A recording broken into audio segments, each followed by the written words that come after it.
If your business is growing but you feel busier than ever, there's only one thing silently breaking everything underneath, and almost nobody spots it until it's too late. The reason they don't spot it is because it looks like success. You've promoted your best people, you've got a team, revenue's up, but somehow you're still the one putting out every fire, answering every question, and nothing runs without you in the room. So in this video, I'm going to show you the single mistake that keeps business owners trapped inside their own company, the test I now use before promoting anyone into management, and the shift that finally let me step away from my business literally to the other side of the world without it falling apart. Here's what happens in almost every growing business. Someone on the team is brilliant. The clients love them. They never drop the ball. So you do the thing that feels obvious, and that's where everything starts to quietly break. I've lived this one. For years, I ran my business as a 2 or 3 person operation. Everything ran through me. And then the team grew, we brought on contractors, and the instinct was the same every time.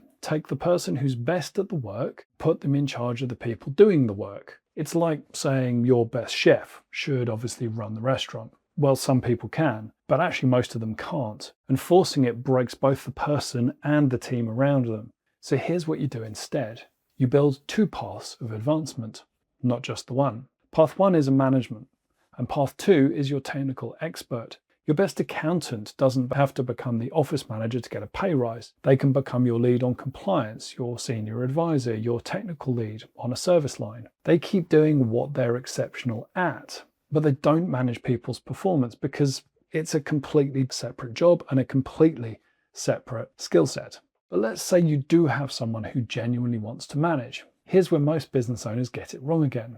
And there's one test that changed how I promote people. Imagine you own your restaurant. Your head chef is incredible. You want to open a second location. So you promote them to run the new kitchen. But here's the question that nobody asks. Has that chef ever trained someone else to cook at their level? Not like 50% of their level, not they can handle a quiet Tuesday. They need to be at 90% where you trust them to run like a full Saturday night service alone. If the answer is no, we don't have a manager. You've got a brilliant individual who's about to be pulled away from what they do best. So before anyone moves into management, they clone themselves first. They take one person and train them to perform at 90% or above. Autonomous, trusted. If they can do it once, they can do it again, which is literally the job. If they can't, well, they might deserve more money or a better title, more responsibility, but management isn't the right move for them. Now, even if you get the right person into that role, most business owners have no idea what a manager is actually supposed to be teaching.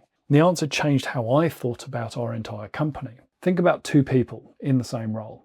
2 client managers, say, at an accounting firm. Both are technically solid, neither makes mistakes, but one gets 30% of their clients to refer new business. The handoffs are smooth, everyone around them works better. The other one hits their numbers, but every handoff feels clunky and everyone has to work harder to compensate for that. Now, if you've ever played a team sport, you'll know this. One person gives you a perfect pass, you're already moving. The other one technically passes you the ball, but it's awkward, off balance, and by the time you recovered, well, the moment and the opportunity has gone. The difference isn't technical skill, it's everything else. And that's about 70% of what drives performance. It's how to be accountable. It's what actually drives results beyond doing the steps. How to prioritize when everything's urgent.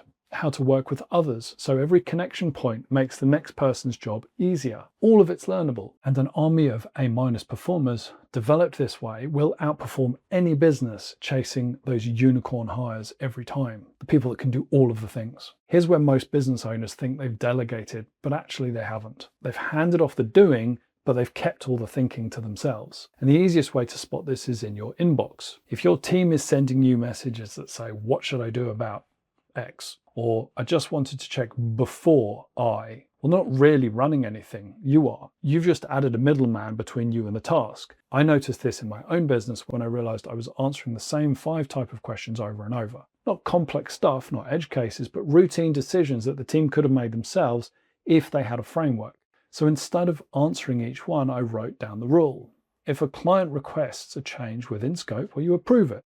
If it's outside of scope, you send them the change request form. If it's ambiguous, default to whatever protects the relationship and flag it in the weekly review. That's not an SOP, that's a decision tree. And the moment your team has those, you stop being the bottleneck on every minor call and start only getting pulled in on the stuff that actually needs you to make a decision. And this is the one that actually let me step away, because you can promote the right people, they can train them properly, give them decision-making authority, and it'll still fall apart if there's no rhythm holding it all together. So think of it like a football team. You can have the best players in every position, but if they never train together, they never review footage, they never talk about what's working and what isn't, they'll lose to a team of average players who do those things. Talent without coordination is just chaos with good CVs. So here's what I put in place, which is 1 meeting a week, same time, same structure every week. 3 questions. What did you get done? Where are you stuck? And what's your plan for next week? And that's it. No hour-long status updates, no death by PowerPoint. Everybody reports against their own scorecard and the gaps show themselves up. When I moved to the other side of the world from my team and my clients, this meeting is what kept everything running.